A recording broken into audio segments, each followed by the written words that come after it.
શહેરના અકોટા વિસ્તારમાં પ્રિયાલક્ષ્મી મિલ પાસે એક ભૂવો પડ્યો છે। ભૂવો પડતાની સાથે સ્થાનિકોમાં ડર છે કે અહીંયા અકસ્માત સર્જાય। પ્રી મોન્સૂનની કામગીરી જેવી જોઈએ એવી થઈ નથી, તે હાલ અત્યારે સાચું સાબિત થઈ રહ્યું છે।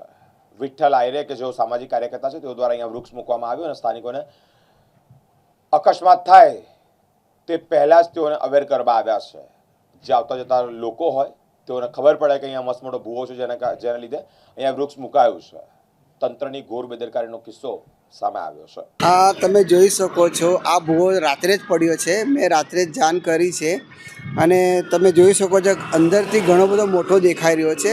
ના છૂટકે મારે રસ્તા પર ઊભો રહીને આજે વિડીયો બનાવવા માટે મજબૂર થયો છું। અને તમે જોઈ શકો છો આ વૃક્ષારોપણનું એક નવું સ્વરૂપ છે અને અમારા તો આ ભૂવા લોકોને વિનંતી છે કે ભાઈ હવે તો વડોદરા છોડો। અમારા વોર્ડ નંબર 12માં સારા અધિકારીઓ હવે કામ કરી રહ્યા છે, પણ એમને પણ અમારી વિનંતી છે કે તાત્કાલિક ધોરણે આ દિનેશ મિલની બાજુમાં આવેલો જે ભૂવો છે એનું સમાકરણ કરાવે, બસ એટલી જ અમારી વિનંતી છે।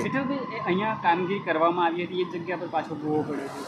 હા, એ પહેલાં કામગીરી લગભગ 2-3 મહિના પહેલાં આ જ જગ્યા પર ભૂવો પડેલો અને ફરી પાછો આ ભૂવો પડ્યો છે। તો બસ અમારા વોર્ડ નંબર 12ના જે અધિકારીઓ છે એમને અમારી વિનંતી છે કે ભાઈ તાત્કાલિક આનું સમાકરણ કરાવે, જેને કરીને કોઈ દુર્ઘટના ના ઘટે, એ જ અમારો હેતુ છે।